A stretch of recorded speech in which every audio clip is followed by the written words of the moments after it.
Olá, boa noite. São 8 horas mais um minutinho. Estamos iniciando a nossa live, Orai Sem Cessar, tempo em que nós separamos para orar e também para escutarmos a palavra de Deus. Hoje a temática, o lava-pés, seguindo essa nossa semana, a Semana Santa, o ciclo pascal. Hoje falaremos sobre o lava-pés. Vamos iniciar orando. Santo e poderoso Deus, nós agradecemos pelo dia que o Senhor nos deu, pelo alimento, pelo teu cuidado, pelo teu sustento nas nossas vidas. Intercedemos, ó Santo Deus, por todos aqueles irmãos e irmãs que nos assistem, por todos aqueles que nos assistirão posteriormente, que a tua bênção, o teu amor esteja sobre todos eles. Pai, nós clamamos a tua misericórdia sobre a nossa nação, e sobre o nosso mundo diante do coronavírus, desta epidemia que tem levado tantas vidas embora, que tem prejudicado a economia, as relações sociais. Pai, estamos vivendo uma situação caótica, mas sabemos que o Senhor é o Deus que tem o controle mesmo em meio ao caos. Estabelece ordem em meio ao caos, ó Senhor, nesse tempo difícil, que nós não temos para onde ir, senão para o Senhor. Socorre-nos neste tempo de coronavírus. Livra-nos do mal. Livra-nos da contaminação. Cuida da nossa saúde e dos nossos familiares. Abençoe a todos, em nome de Jesus. Amém. Então, iniciando hoje a nossa quinta-feira da tradição do lava-pés. Vamos abrir as nossas Bíblias, acender o celular, o tablet, enfim, em João capítulo 13. João capítulo 13. Interessante que a tradição do lava-pés só está no Evangelho de João. Nós não temos nos demais evangelhos a tradição do lava-pés. Então, João capítulo 13, os versículos que darão base para a nossa mensagem nesta quinta-feira em que celebra-se o lava-pés. Então, João capítulo 13, a partir do versículo 1, diz assim a palavra do Senhor. Ora, antes da festa da Páscoa, sabendo Jesus que era chegada a sua hora de passar deste mundo para o Pai, tendo amado os seus que estavam no mundo, amou-os até o fim. Durante a ceia, tendo já o diabo posto no coração de Judas Iscariotes, filho de Simão, que traísse a Jesus, sabendo este que o Pai tudo confiara às suas mãos, e que ele viera de Deus e voltava para Deus, levantou-se da ceia, tirou a vestimenta de cima, e tomando uma toalha, cingiu-se com ela. Depois deitou água na bacia e passou a lavar os pés aos discípulos, e a enxugar-los com a toalha com que estava cingido. Aproximou-se, pois, de Simão Pedro, e este lhe disse, Senhor, tu me lavas os pés a mim? Respondeu-lhe Jesus, o que eu faço não sabes agora, compreendê-lo-ás depois. Disse-lhe Pedro, nunca me lavarás os pés? Respondeu-lhe Jesus, se eu não te lavar, não tens parte comigo. Então Pedro lhe pediu, Senhor, não somente os pés, mas também as mãos e a cabeça. Declarou-lhe Jesus, quem já se banhou não necessita de lavar, senão os pés. Quanto ao mais, está todo limpo. Ora, vós estáis limpos, mas não todos, pois ele sabia quem era o traidor. Foi por isso que disse, nem todos estáis limpos. Depois de lhes ter lavado os pés, tomou as vestes e, voltando à mesa, perguntou-lhes, compreendeis o que vos fiz? Vós me chamais o Mestre e o Senhor, e dizeis bem, porque eu sou. Ora, se eu, sendo o Senhor e o Mestre, vos lavei aos pés, também vós deveis lavar os pés uns dos outros. Porque eu vos dei o exemplo, para que, como eu vos fiz, façais vós também. Em verdade vos digo, que o servo não é maior do que o seu Senhor, nem o enviado maior do que aquele que o enviou. Ora, se sabeis estas coisas, bem-aventurados sois se as praticardes. Não falo a respeito de todos vós, pois eu conheço aqueles que escolhi. É antes para que se cumpra a Escritura, aquele que come do meu pão levantou contra mim seu calcanhar. Desde já vos digo, antes que aconteça, para que quando acontecer, creiais que eu sou. Em verdade eu vos digo, quem recebe aquele que eu enviar, a mim me recebe, e quem me recebe, recebe aquele que me enviou. Então, o texto que dá base a essa tradição tão importante para a fé cristã, que é o lava-pés. Então, o lava-pés, segundo João, acontece na Páscoa. Para João, Cristo antecipa o jantar da Páscoa para a quinta-feira à noite. Geralmente, o jantar era feito na sexta-feira, né? Na sexta-feira à noite, mas há uma antecipação. João antecipa, porque ele quer colocar a morte de Jesus na sexta-feira, justamente no horário em que os cordeiros eram mortos, eram imolados para o jantar pascal. Então, que era feito no período, né, entre 9 da manhã e 3 da tarde, os cordeiros sendo abatidos para o jantar da noite, para o preparo, né, e depois para o cordeiro ser comido também no final de semana. Bom, então João situa na quinta-feira à noite a ceia, a última ceia, a celebração eucarística. O Cristo celebra a Páscoa e dá o sentido pleno na ceia. Agora ele é o Cordeiro de Deus. Aquilo que aconteceu lá no Êxodo, por ocasião da Páscoa, da última praga derramada sobre o Egito, que o anjo da morte viria e feriria os primogênitos de todos os egípcios, até das crias dos animais dos egípcios, mas os judeus seriam poupados, porque eles matariam um cordeiro e o sangue do cordeiro seria passado na porta. Então o anjo da morte pularia as casas que tinham sangue na porta, o sangue do cordeiro. Então um símbolo muito representativo do Antigo Testamento sobre um cordeiro e a eficiência do sangue dele para livrar da morte. É óbvio que isso aponta para Cristo. Cristo é o Cordeiro de Deus que tira o pecado do mundo.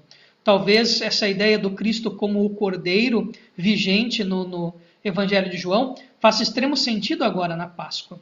Então ele celebra a ceia com seus discípulos e durante a ceia João registra essa tradição do lava-pés.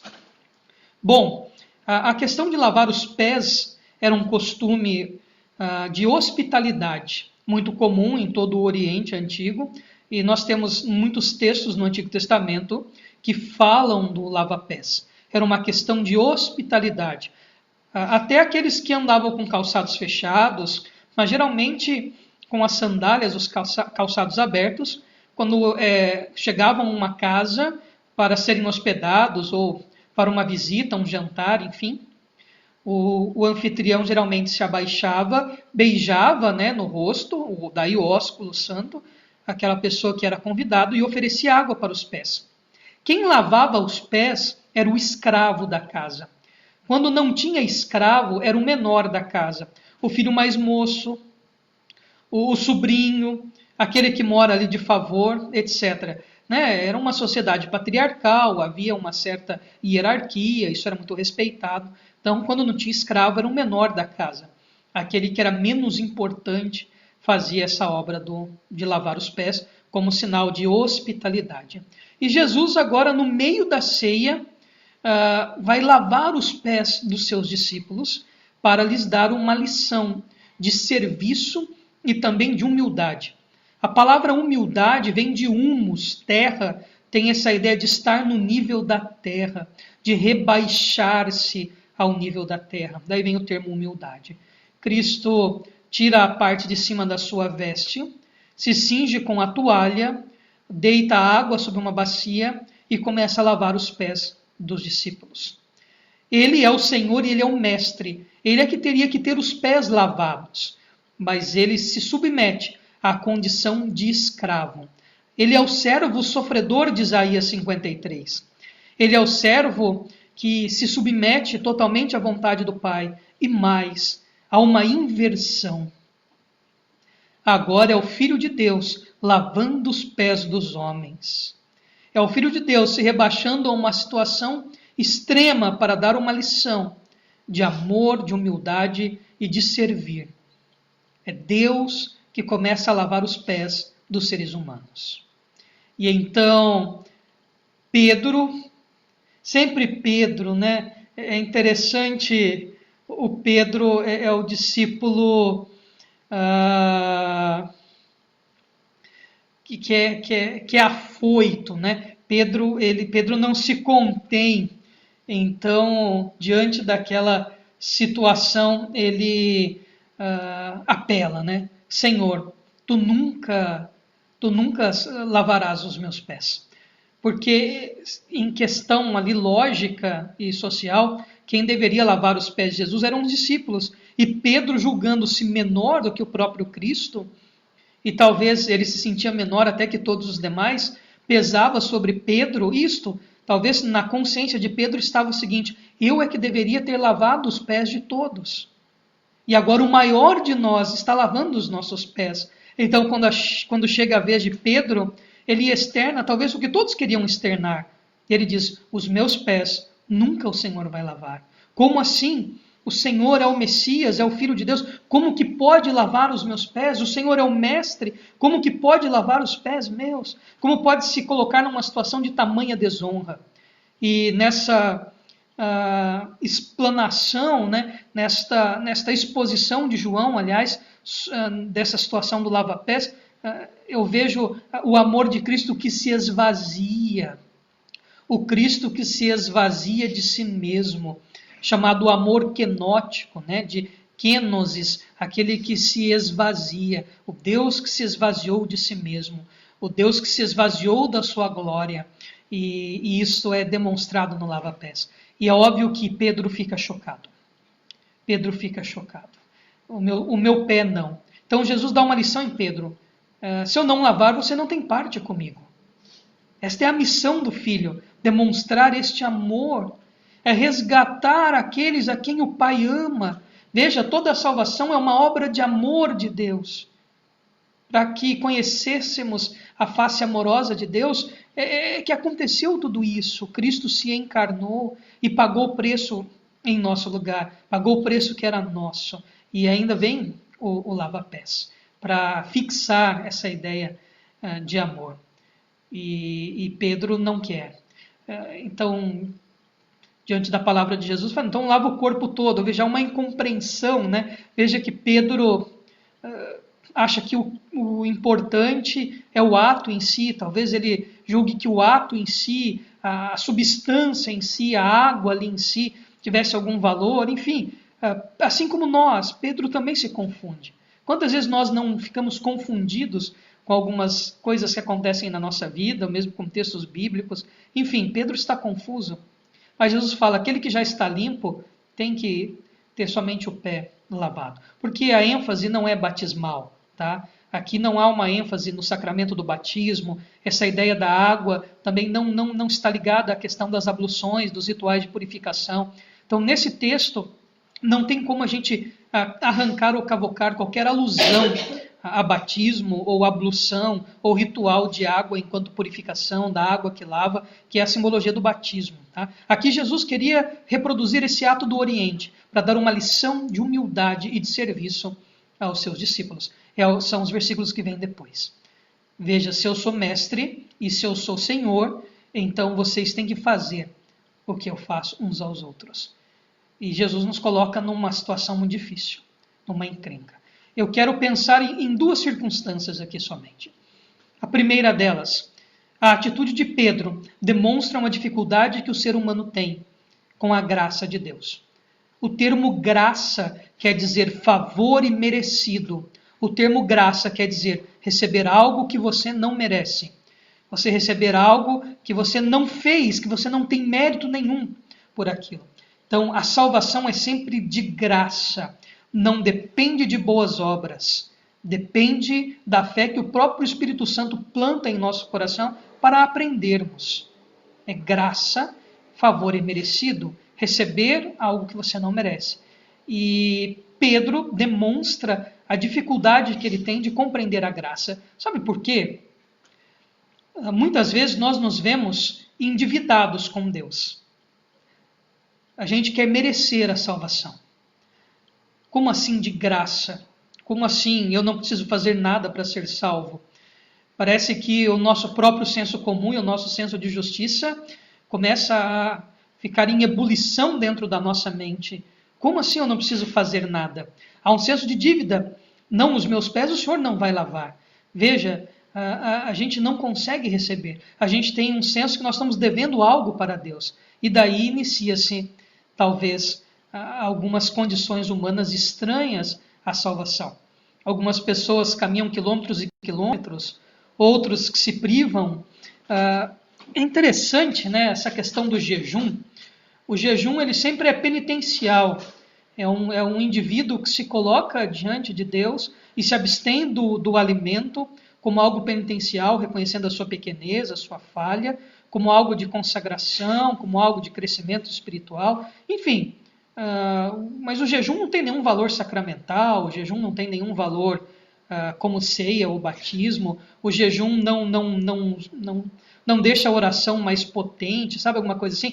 Se eu orar jejuando, a probabilidade de acontecer é maior. Sabe coisa assim? Não existe isso, né? Isso é coisa da nossa cabeça, isso é coisa inventada. Então, essa ideia, eu vou fazer um jejum para alcançar um objetivo, para eu ter mais fé. Não funciona assim. Se abster do alimento simplesmente significa um ato penitencial, um ato de tristeza. Deus, eu me achego diante de Ti com tristeza pelo meu pecado, tristeza pelo que está acontecendo na sociedade, etc, etc. Tá? Não é um plus da oração. Eu vou jejuar e minha oração vai ficar mais forte. Então, nessa relação, às vezes a gente tem uma dificuldade em merecer graciosamente as coisas, em receber sem a gente merecer. Então, a gente meio que quer barganhar com Deus. E aí o jejum se torna um elo de sofrimento, como se Deus fosse um homem cruel que ficasse ali se alimentando dos nossos sofrimentos. E daí são quando as pessoas fazem promessas ruins para Deus. Por exemplo, eu vou... Tem um negócio, uma época que uns jovens estavam fazendo, chamado jejum de Daniel. E eles se privavam de alguma coisa que gostam. Por exemplo, de Coca-Cola, e ficavam meses sem tomar Coca-Cola, meses sem comer chocolate, pizza, videogame, jejum de celular. É uma boa, né? Jejum de celular é uma boa, né? Mas fazendo um jejum seletivo, buscando algo. Gente, não tem base bíblica nenhuma isso aí, né? Isso não... uma ilusão que a gente cria na nossa cabeça, achando que vai ter um efeito, e o efeito é só passar raiva depois e ficar morrendo de vontade de tomar Coca-Cola e comer chocolate. Porque há uma ilusão nossa que vem lá do catolicismo medieval, né, de um Deus bravo, de um Deus irado, então, ou que se alimenta daquilo que é ruim, né? Então a gente faz essas promessas ruins para Deus, de que eu tenho que passar fome, eu tenho que me abster daquilo, eu tenho que andar quilômetros a pé, eu tenho que pagar promessa, eu tenho que sofrer, como se o sofrimento humano fosse uma maneira de justificar-se, como se o sofrimento fosse justificativo, alguma coisa assim, né? Porque a gente tem um senso de dívida com Deus. E Pedro demonstra muito bem isso na atitude dele. Os meus pés não. Então, quando eu digo que você foi salvo por graça e ponto, e que essa salvação não pode ser perdida, que Deus lhe salvou e ponto, é a doutrina da perseverança dos santos, uma vez salvo, para sempre salvo. Aquele que nos chamou, ele é fiel para completar a boa obra em nós, até o dia de Cristo Jesus, ponto. Nós somos salvos e ponto. Mas eu sou salvo porque Deus sabia que eu ser um cara bom? Claro que não. Claro que não. Deus sabia que eu me converteria, por isso que Ele me salvou? Claro que não. Não há nada em nós que mereça ser salvo. Todo ser humano, todo homem, toda mulher merecem ir para o inferno, ficar eternamente separados de Deus. A segunda morte, a hiena, né? Nós merecemos isto. Então, quando nós somos salvos, nós recebemos o que nós não merecemos. Graça, favor e merecido. Então, essa é uma lição importante que o texto nos aponta. Meu irmão, minha irmã, pare de achar que você está em dívida com Deus, ou que você surpreende Deus. Que você pensa assim, agora, nesse dia, eu não briguei com ninguém, eu fiz jejum, aí eu fiz jejum de chocolate, fiz aquele monte de promessa ruim, como se Deus se alimentasse do nosso sofrimento, e aí você se sente melhor consigo mesmo, né? Agora eu estou melhor com a minha consciência, porque Deus me salvou, mas eu também, olha só como que eu estou sofrendo. Ele sofreu por mim, mas olha como que eu estou sofrendo por ele também. Que absurdo, né? Que coisa doentia isso aí da nossa cabeça. Não existe isso. Nós não temos dívidas nenhuma com Deus. Deus já pagou o preço. Cristo já pagou o preço. E Ele quer lavar os nossos pés. Compete a nós sentar na cadeira e relaxar. Falar, Jesus, lava os meus pés. Lava os meus pés. Mas não fica só aí. O texto nos ensina uma segunda lição de humildade e de serviço ao outro. E é a maior dificuldade do cristianismo no mundo inteiro, esta compreensão que nós só vivemos um cristianismo pleno quando nós vivemos pelos outros. É muito difícil. Para ser sincero, na minha opinião como pastor, é a condição mais difícil para ser vivida dentre todas que a Bíblia requer de nós, o amor ao próximo. E a Bíblia assusta-me quando ela diz que quem não ama o próximo, a quem vê, e diz que ama a Deus a quem não vê, mente.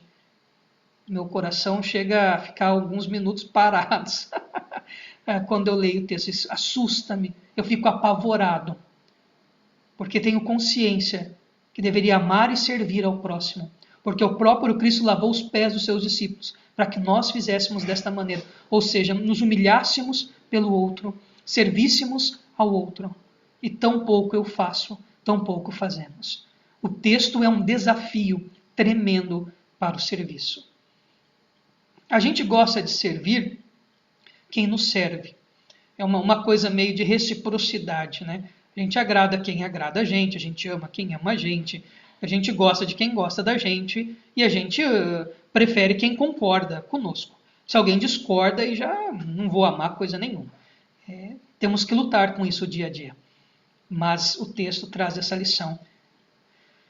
A ser vivida, Cristo deu o exemplo. Nós temos que lavar os pés uns aos outros. Era a condição mais humilhante que havia no passado para um indivíduo, porque significava que ele era escravo ou menor da casa. E ele não gostava de lavar o pé. Ninguém ia prazeroso lá. Ai, que feliz que eu estou, eu vou lá lavar o pé. Jesus o fez, porque era Jesus. Mas deixou o exemplo para cada um de nós, a fazermos e fazermos como ele fez, com alegria, de lavar os pés, ou seja, servir uns aos outros.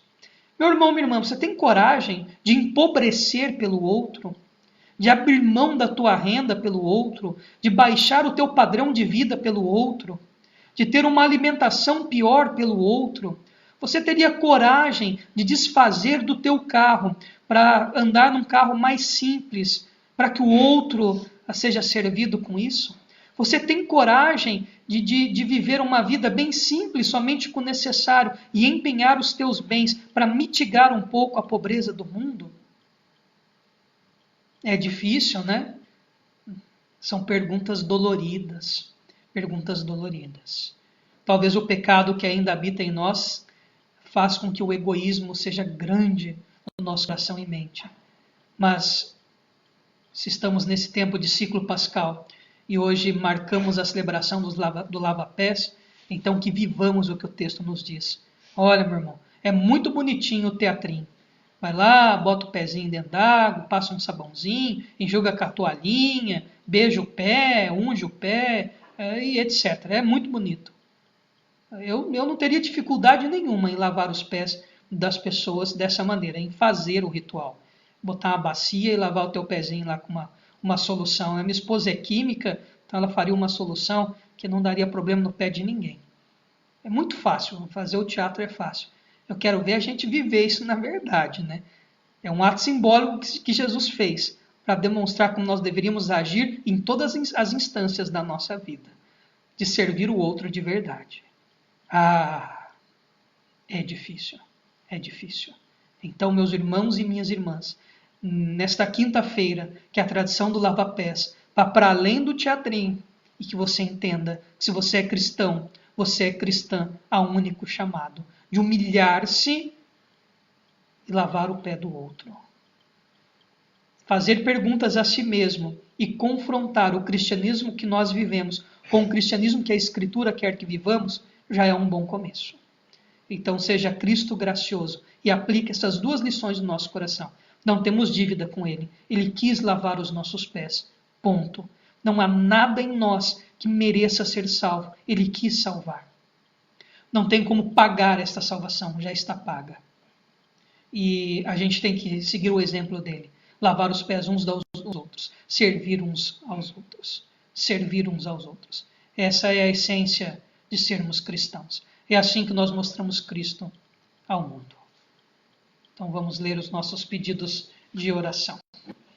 Texto difícil, né? Também acho.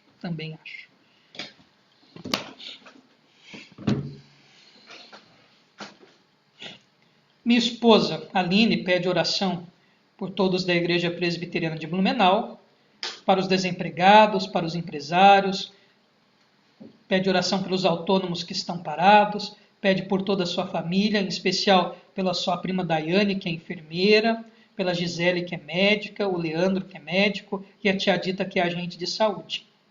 A nossa irmã Erenice agradece pela saúde e pelo cuidado dele para com cada um de nós. A Ana pede pela recuperação da dona Zeni, lá de Xanxerê, né, que se recupera de uma cirurgia de prótese no joelho. A tia Claré pede para que Deus dê sabedoria aos nossos governantes. Amém. Então nós vamos orar e depois os abraços. Senhor, nós clamamos por todos os membros da Igreja Presbiteriana de Blumenau e das demais igrejas que nos assistem, espalhados pela nossa nação. Deus, que a tua graça e o teu amor se estenda sobre todos os cristãos e cristãs. Tende piedade e misericórdia de nós e socorre-nos neste tempo difícil, porque sabemos que só o Senhor é o nosso refúgio e fortaleza, socorro bem presente no dia da angústia, no dia da tribulação. Pai, de fato, vivemos o dia da adversidade e clamamos a Ti que nos salve, que nos ocultes no Teu pavilhão, seja para nós escudo e pavês. Salva-nos, resgata-nos desse tempo difícil de coronavírus. Pai, abençoe os empresários, principalmente aqueles médios e pequenos empresários que estão assustados, aterrorizados diante desta crise econômica que está se instalando e se instalará. Seja misericordioso e piedoso, Deus. Abençoe, ó Pai, os autônomos que estão parados, sem renda, aqueles que são funcionários e estão perdendo o emprego ou perderão. Pai, socorre, Pai. Olha com amor para o Brasil, Deus. Não permita que haja um caos econômico, Deus. Seja piedoso, Deus. Socorre os mais carentes. Socorre aqueles que padecerão, ó Pai, a falta do alimento e dos recursos básicos. Pai, abençoe a todos. E Deus, levanta a igreja cristã no Brasil. Pai, tem tanta igreja rica no Brasil. Tem tanta igreja cristã que tem milhões guardados. Pai, que de fato a igreja se mostre agora serva e sirva a nossa nação, ó Deus. Que de fato as igrejas evangélicas, igrejas cristãs, sejam católicos ou protestantes, pentecostais ou neopentecostais, anabatistas, batistas, reformados, o que forem, Deus, que se levantem e mostrem a face de Cristo, que é amorosa. Que de fato a igreja seja o socorro de Cristo para esse tempo de crise, ó Pai. E que aprendamos que, se necessário for, abramos mão dos recursos que temos para socorrer a nossa nação e socorrer aos irmãos. Pai, esse é o momento de lavarmos os pés uns dos outros, enquanto instituição, enquanto igreja. Abençoe os profissionais de saúde, ó Deus. Especial a vida da Gisele, do Leandro, da tia Dita, da Daiane e de todos os médicos, médicas, enfermeiros, enfermeiras, fisioterapeutas, biomédicos, enfim, ó Deus, todos aqueles que trabalham em hospitais, em postinhos de saúde, unidade básica de saúde, o que for, ó Deus. Abençoe todos os pesquisadores que estão trabalhando e se empenhando para uma vacina ao coronavírus, para acabar com essa infestação, ó Deus. Que a tua graça, o teu amor, a tua sabedoria que vem do alto esteja sobre eles também. Abençoe todos que estão na linha de frente trabalhando na segurança pública, na segurança privada, todas as empresas que não puderam parar, farmácias, supermercados, postos de combustível, gás, enfim, ó Deus, abençoe todos aqueles, abençoe, ó Deus, que estão trabalhando na linha de frente desse tempo difícil. Dê uma bênção sobre a vida deles, ó Pai. Senhor, nós agradecemos, porque apesar das lutas e dificuldades, o Senhor nunca nos desamparou e sempre tem cuidado de nós. Intercedemos pela recuperação da dona Zeni lá em Xanxerê. Pai, que ela se recupere logo da cirurgia, que ela tenha a sua mobilidade perfeita há pouco tempo, Deus. Cuida da dona Zeni, da saúde dela. Abençoe a Ana e o seu Dino, derrama a bênção sobre aquele lar. Pai, que ela fique bem logo, para honra e glória do teu nome. E Senhor, nós clamamos a sabedoria tua sobre os governantes. Que nesse tempo, ó Pai, pare essa rivalidade política de esquerda, de direita, de centro-direita, esquerda. Deus, que as diferenças partidárias sejam colocadas de lado. Que todo o Congresso Nacional, junto com o presidente, Pai, legislativo, judiciário e executivo, trabalhem uníssonos para que, com a sabedoria e temor do Senhor, saibam administrar a nação nesse tempo de crise. Não permita que a vaidade política venha prejudicar a nação, que o ego político venha prejudicar agora os governos, ó Pai. Que haja sintonia para que o mal maior não aconteça. Deus, que os governantes se dobrem a Ti, se rendam a Ti, e que de fato, olhando para a Tua palavra, governem esta nação. Colocamos a vida de todos os nossos irmãos e irmãs que estão conosco online, os que assistirão depois, nas Tuas mãos, clamando bênção, em nome de Jesus. Amém. Então vamos mandar os nossos abraços. Então um abraço para Maria Cecília, para a Gisele, para o Leandro e para o Felipe, para o João Fernando, meu amigo João Fernando, Deus abençoe, muito bom ter a sua companhia lá de Mogi Guaçu, né? Deus abençoe, João. Um abraço para a Rose Andrade, para a Erenice, para o Delcio, para o Gabriel, para a Antônia, para a Jocelaine, para o Osni, para a Valéria, para a Ângela, lá de Lambari, sul de Minas Gerais, para a Rosilda, para a Gaia, para o Homero e para a Ivone, para a Elivânia, para a Maria Lúcia Alencar, para a dona Zeni, para o seu Dino, para a Ana, para o presbítero Paulo e para a Lena, Juliana Suzigan, amiga da Aline, Deus abençoe, viu, Juliana Suzigan, lá de Mogi Guaçu, para o Osmar e para a Ruth, Deus abençoe a Rosane, o Paulo Painho, o Gabriel, que nos assistem de Xanxerê, o Sandro, a Adriana, o Otávio, o Emanuel, que nos assistem lá de Xanxerê também, que Deus abençoe, o diácono Fábio, a nossa irmã Zenaide, a Sofia, Dirceu e a Rosa, lá de Mogi Guaçu, um abraço, Dirceu, Rosa, um abração para todos da Missão Paz e Vida, lá da cidade de Mogi Guaçu, pastora Sara, pastor Vanelli, que Deus abençoe muito a vida de vocês. Um abraço para a tia Claré, para o tio Zé, para a Dita, que cuida lá do tio Zé, que Deus abençoe muito a vida de todos e todas. Vamos ver se apareceu mais alguém aqui para a gente. Tem muitos nomes que não aparecem, tá? Mas não fique triste, sinta-se abraçado pela Igreja Presbiteriana de Blumenau. O tio Elias, Deus abençoe, tio Elias lá de Mogi Guaçu. O meu sogro, Zé Vito Vitinho, acabou de entrar, Deus abençoe, meu sogro Vitinho, Mogi Guaçu. O Cafu, Genivaldo Santos, Deus abençoe, Cafu. Cafu lá de Caxambu, sul de Minas Gerais. O Cafu faz um mousse de maracujá muito gostoso. A Roosevelt, Ricardo Silva, o Osmar e também a Karina, esposa do reverendo Michael, que mora lá em Campinas. Um abração, viu, Karina? Deus lhe abençoe muito e derrame bênção sobre a sua vida, a vida do Michael e também a vida da Laura. Laura, né, Aline? Laura. Eu conheci tanta Laura ultimamente, né? Deus abençoe todas as Lauras que eu conheço. Então vamos encerrar com a bênção do Senhor. Irmãos e irmãs, que a bênção de Deus Pai, Deus Filho, Deus Espírito Santo seja derramado sobre todo o povo de Deus, aqui presente conosco e espalhado sobre a face da terra, para todo sempre. Amém. Então estamos de volta amanhã, às 10 horas da manhã, com um momento de louvor. Depois, às 19h30, um momento de louvor também. E às 20 horas nós teremos um culto muito especial. Ele não será online, ele foi gravado, mas nós teremos amanhã o culto das 7 palavras de Jesus na cruz. Então nós teremos as últimas palavras e uma exposição de cada palavra por alguns pastores que são os meus amigos de igrejas presbiterianas espalhadas pelo nosso estado e outros estados que trouxeram essas mensagens. Então, amanhã às 20 horas, um culto muito especial lá na página do YouTube, lá no canal do YouTube. Então, amanhã às 20 horas, às 19h30, o louvor aqui no Facebook. E às 20 horas, lá na página no Facebook, do YouTube, perdão, é tanta coisa digital, a cabeça não está funcionando mais. Então, no YouTube, Igreja Presbiteriana de Blumenau, nosso culto das 7 palavras, nós deixaremos o link em todas as redes sociais. Então, Deus abençoe muito a sua vida, boa noite, até amanhã.